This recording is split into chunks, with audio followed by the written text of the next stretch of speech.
Hi, I'm Chris Travell and welcome to The Ride. Today I want to talk to you about something that sounds pretty motherhood and apple pie, but it is absolutely essential to car dealers. Honesty. Now, before you roll your eyes, I've got some hard data to show you to back up that it's in the dealer's best interest to be honest. Let's take a look at our Merits Market Minute and see what it has to tell us. Now, we just pulled a study out of the field that we do on a quarterly basis called CE Benchmarks.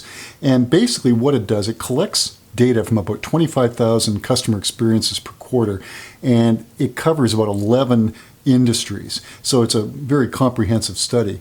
And we asked customers, how honest was your dealership in dealing with you? And we give them a 10-point scale, and where 1 means poor and 10 means excellent.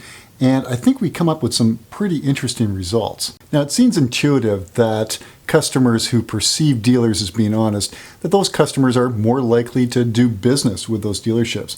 And what we found was 85% of respondents who gave an honesty rating of excellent, or a 10, for their sales experience, well, they said they would be extremely likely to recommend the vehicle to friends and family.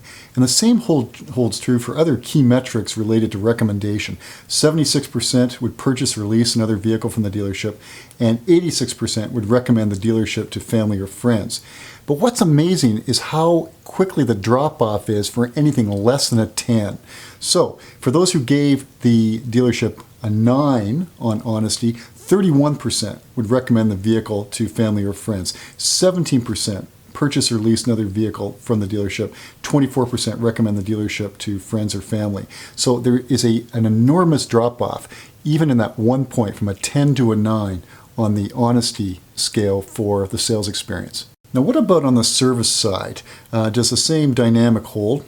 Well, for those who gave an honesty rating of excellent, or 10, for their service experience, what we found was 78% would return to the dealer for customer pay work. 79% would recommend the dealership to family and friends.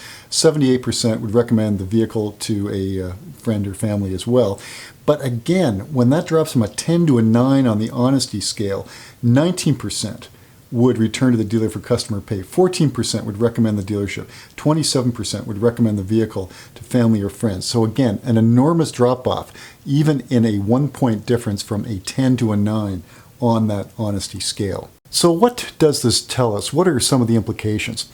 Well, before we get into that, I want to have a shout out to my colleague, Dr. Scott Pimley in our Torrance office, who was really responsible for this CE benchmark study on the automotive side. So thanks, Scott. But in talking about this, some of the things that jump out. First of all, it's in the dealer's best interest to be honest. Now, as I mentioned right at the beginning, that sounds like motherhood and apple pie. But we need to tangibly demonstrate to the customer that we're being honest. Now, this begs the question, of course, how do dealerships and brands know that honesty is taking place from the customer's point of view? Now, we are fortunate at Merits in the fact that globally we do more customer experience programs than anybody. And we know that by putting honesty questions on customer experience surveys, man, that can be rather contentious. So typically when the questionnaire goes to the dealer advisory board or whatever it might be, those tend to be the questions that get nixed. But certainly I'd ask you to consider that. We know it's important. We know it's important for the dealership. We know it's important for the brand. So perhaps it's something that we should consider as an industry going forward. Thank you for joining us today on The Ride. Let me know what you think, and I hope to see you again real soon.